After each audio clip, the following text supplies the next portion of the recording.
আজকে আমরা একটা ট্রাফিক কোন ক্রিয়েট করা শিখবো। ব্লেন্ডারে চলে আসলে আমরা এই কিউবটা দেখতে পাবো। 1 প্রেস করতেছি, এস জেড প্রেস করে আমরা এটা একটু জেড এক্সিসে স্কেল করে নেই। এস প্রেস করে একটু বড় করে নিলাম, এস জেড প্রেস করে আমরা আবার একটু চিকন করে স্কেল করে নিতেছি। ওকে, এখন আমরা ট্যাব প্রেস করে এডিট মোডে চলে যাব। এখান থেকে প্রথমে ফেস সিলেক্ট করব, এখান থেকে উপরের ফেসটা সিলেক্ট করব, মাউস থেকে রাইট ক্লিক করব, একটু নিচে আসলে এখানে পেয়ে যাব পুক ফেসেস, আমরা পুক ফেসেসে ক্লিক করব।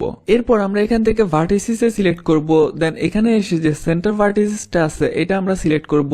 কিবোর্ড থেকে কন্ট্রোল শিফট বি প্রেস করব। আমরা যদি মাউসটা একটু সরাই তাহলে আমরা একটা বেভেল নিয়ে নিলাম। আমরা এতটুকু বেভেল রাখতেছি। এখন আমাদের বেভেলের যে এখানে প্রপার্টিসটা আছে, প্রপার্টিস থেকে আমরা সেগমেন্ট এখানে করে দিচ্ছি 5, আর এখানে যে শেপ রয়েছে শেপটা আমরা করে দিব 0.1। বাইরে একটা ক্লিক করি। আমাদের এখানে যে শেপটা আছে আমরা চাইলে এটাকে স্কেলও করতে পারি। এস প্রেস করে আমরা যদি একটু ছোট করি তাহলে ছোট হবে, আমরা যদি এস প্রেস করে একটু বড় করি বড় হবে, আমরা যেমন কোন চাই তেমন দিতে পারি। তো আমরা এতটুকু রাখতে চাইতেছি, এতটুকুতে এনে ক্লিক করে দিলাম। এখন আমরা 1 প্রেস করে ফ্রন্টে চলে যাব, ই জেড প্রেস করে আমরা জেড এক্সিসে এক্সট্রুড করব। এটা যদি আঁকাবাঁকা হয় আমরা পুনরায় আবার জেড প্রেস করব, তাহলে এক সমানে এটা উঠবে। আমাদের যদি এতটুকুতে হয় এখন আমরা এস প্রেস করে উপরের ফেসটা আমরা স্কেল করে দিব।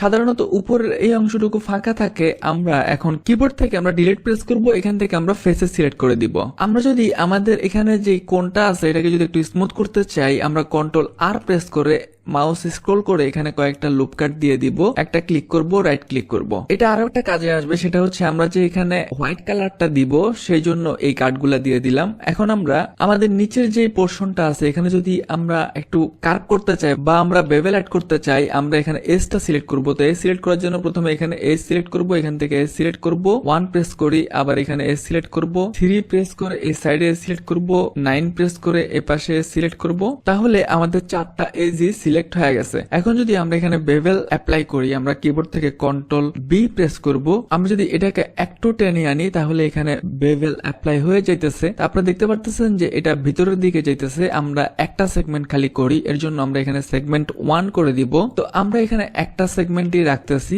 ট্যাব প্রেস করে আমরা অবজেক্ট মোডে চলে আসলাম। এখন যদি আমাদের কোণে আমরা কালার অ্যাপ্লাই করতে চাই সেই জন্য আমরা এখান থেকে নতুন আরেকটা প্যানেল নিয়ে আসব। এখান থেকে আমরা চলে যাব হচ্ছে অ্যাসেট ব্রাউজারে। অ্যাসেট ব্রাউজার থেকে আমরা যে কোনো একটা কালার, কংক্রিটের ধরুন এই কালারটা আমরা আমাদের কোণে অ্যাপ্লাই করে দিব। আমরা এখান থেকে শেডিং এ চলে যাই। আমরা এখানে কংক্রিটের কালার দেখতে পারতেছি। আমরা কংক্রিটের কালারটা যদি এখন চেঞ্জ করতে চাই আমরা এখান থেকে ম্যাটেরিয়ালে চলে যাব, এখান থেকে কালারে চলে যাব। এখান থেকে আমরা এদিকে একটা ইয়েলো কালার দিয়ে দিব, আমরা লাইটটা একটু বাড়ায়া দেই। ওকে, আমাদের কোণের একটা কালার হয়ে গেল। আমরা ট্যাব প্রেস করে এডিট মোডে চলে যেতেছি। অল্টার প্রেস করে যে কোনো একটা ফেস সিলেক্ট করলে পুরো ফেসটা সিলেক্ট হবে, কিন্তু আমাদের এখানে ফেস সিলেক্ট নাই। প্রথমে ফেস সিলেক্ট করব, অল্টার প্রেস করে একটা ফেস সিলেক্ট করব, পুনরায় শিফট অল্টার প্রেস করে এখানে একটা ফেস সিলেক্ট করব। এখানে আমরা হোয়াইট কালার দিয়ে দিব। তো এর জন্য আমরা এখানে ম্যাটেরিয়াল থেকে এখানে প্লাস নিব, প্লাস থেকে এখানে আমরা নিউতে যাব। এখানে যে হোয়াইট কালারটা আছে এটাই থাকবে, আমরা এটা একটু বাড়ায় দিতে পারি। এখান থেকে আমরা অ্যাসাইন করে দিব। ট্যাব প্রেস করে আমরা অবজেক্ট মোডে চলে আসতেছি। আমরা যদি এটাকে আরো স্মুথ করতে চাই আমরা রাইট ক্লিক করব, এখান থেকে আমরা শেড স্মুথ করে দিব।